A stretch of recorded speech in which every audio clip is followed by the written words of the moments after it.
अस्सलाम वालेकुम व्यूअर्स, की हाल चाल है? ठीक ठाक हो, खुश हो? तो दोस्तों अज आप एक नवा जुगाड़ लाया। नवा जुगाड़ लाया तो जरूरत याद की माँ है। जो भी तुम कोई काम करना कि तुहाडा दिन काम कर रहा मैं हर पास का रिसर्च करो तो फिर तुम अल्लाह किया, अल्लाह ताला की ज़ात तुहानू कामयाबी देती, तुम उस पॉइंट तक पहुँच जाते जो। अज जी तुहाडे नाल दोस्तों नाल गल शेयर करनी है, यह जो अपना सोलर पैनल लगा, कई दफ़ा अगे भी इस पर मैं वीडियो बना चुकिया वा। तो इन्हों का जोड़ा खास तौर पर अजकल जो मसला बनता पाया सूँ इन्हें सफाई का बनता पाया सी। अगर असी इन्हों पैप नाल कलिया वाश करते सी तो जी डस्ट उत्ते जमी हुई सी ना, ये साफ नहीं थी, जी एक तह इन्होंने उत्ते जम जाती है, तो वह जोड़ा करंट नूं ब्रेक करती हैगी है। तो मैं इस नुकते पर पहुंचा, अगर असी आप एक दिन प्लेटां नूं साफ नहीं करते, जो साढ़े को पैनल लगा है तकरीबन 15 किलोवाट का पैनल है, अगर असी एक दिन ना साफ करांगे तो ये अपना ये 2 यूनिट का तकरीबन जोड़ा ना वो गैप आ जाती है, यानी कि 80 यूनिट अगर बनते हैं तो ये 78 यूनिट पर आ जाएगी। असी अगर इन्होंने 5 दिन प्लेटा नहीं साफ करांगे तो साढ़े 10 यूनिट जोड़ा लास्ट डेली यानी कि वह बढ़ जाएगा, 10 यूनिट तक वो चला जाएगा 5 दिन के दौरान।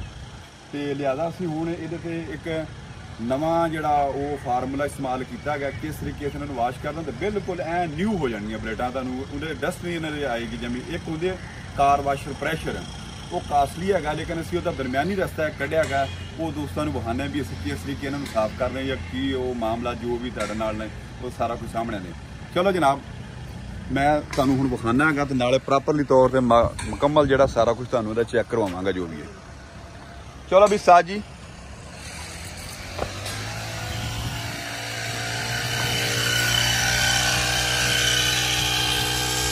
देख रहे हो कितना प्रेशर है।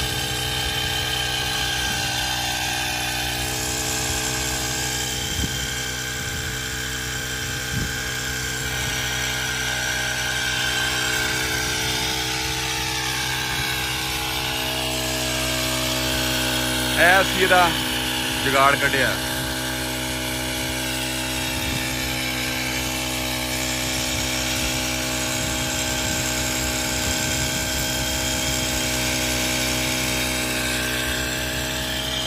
बाकी तुम देख रहे जो कि प्लेट जी धुप की भी बिल्कुल वाश हो रही है,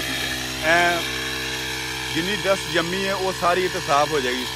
जी इस्तेमाल की स्प्रे वाली टैंकी, शोर काफ़ी ज़्यादा आ रहा है, असी इस्तेमाल की स्प्रे वाली टैंकी जी इंजन वाली है।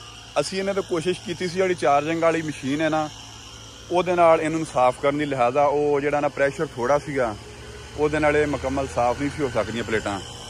तो असी फिर इस तो अगे स्टैंड लिया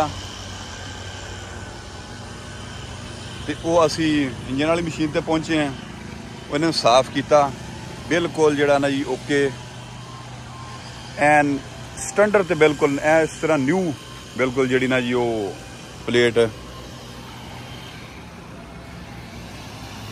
बन जाती है ना जी। तो ये जी एक टैंकी भरी है तकरीबन, अगर डस्ट थोड़ी है तो 8 तो 10 प्लेटा ये साफ हो जांदियां ने। जेकर आप पाइप ना साफ करने की कोशिश करते हैं तो वो ना तो इस तरह साफ होंगी तो पानी भी जोड़ा ना अपना ज़्यादा ज़ाया होंदा है। तुम वेख सकते हो जो पैनल आप साफ किया बिल्कुल एन क्लीन हो गया, ये फुल शीशे तरह चमकन लग पे हैं। अच्छा दोस्तों ने गल होर शेयर करते जाइए,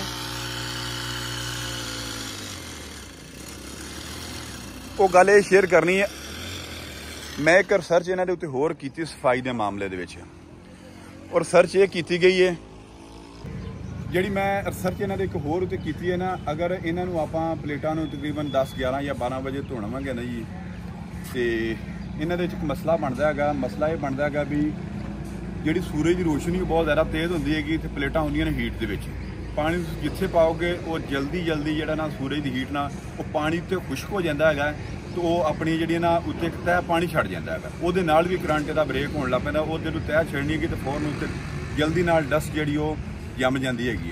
लेकिन असी कोशिश ये करते हैं भी 7-8 बजे तो पहला कोशिश करिए भी सूरज की जी तपश उस तो पहला प्लेटा वाश कर दिए, ताकि आप जोड़ा ना इतों पूरी एनर्जी उतों यानी कि करंट ना आप इतों हासिल कर सकीए। तो वो दोस्त अपने नाल दा चला गया जी उत्थे मशीन फिल करने वास्ते, वो भी तुहानूं दिखाने भी असीं किस तरीके फिल करते हैं, तो कोशिश करते आप इस तो ज़्यादा जदीद तरीके तरफ जाइए। ਇਹ ਬਾਕੀ ਤੁਸੀਂ ਜਿਹੜੀ ਇਹ ਬਿਲਕੁਲ ਤੁਹਾਨੂੰ ਵੇਖ ਲਓ ਸਾਹਮਣੀ ਬਿਲਡਿੰਗ ਵੀ ਚਮਕ ਇੰਨੀ ਯਾਨੀ ਕਿ ਸਾਫ਼ ਹੋਈਆਂ ਨੇ, ਪਲੇਟਾਂ ਵੀ ਉਹ ਚਮਕ ਇਹਨਾਂ ਦੇ ਵਿੱਚ ਨਜ਼ਰ ਆ ਰਹੀ ਹੈਗੀ ਹੈ। ਉਹ ਜੁਗਨੂ ਉਧਰ ਆਪਣਾ ਜਿਹੜਾ ਸਫਾਈ ਕਰ ਰਿਹਾ, ਆਪਣਾ ਟੈਂਕੀ ਫਿਲ ਕਰ ਰਿਹਾ, ਪੈਪ ਇੱਕ ਲਾਇਆ, ਉਹਦੇ 'ਚ ਵੀ ਪ੍ਰੈਸ਼ਰ ਦਾ ਮਸਲਾ ਆ ਰਿਹਾ ਆਸਤਾ ਆਸਤਾ ਜਿਹੜਾ ਨਾ ਜੀ। ਉਹ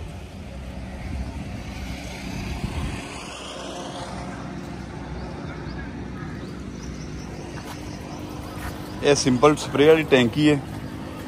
ਇਹਨੂੰ ਸਪਰੇਅ ਦੇ ਇਸਤੇਮਾਲ 'ਚ ਵੀ ਆਪਾਂ ਲੈਣਾ ਹੈ। ਇਹ ਜਦੋਂ ਉਧਰੋਂ ਫਾਰਗ ਹੋਣਾ ਇਹਨੂੰ ਆਪਾਂ ਇੱਧਰਲੀ ਸਾਈਡ ਦੇ ਪਲੇਟਾਂ ਸੋਲਰ ਪੈਨਲ ਵਾਸ਼ ਕਰਨਾ।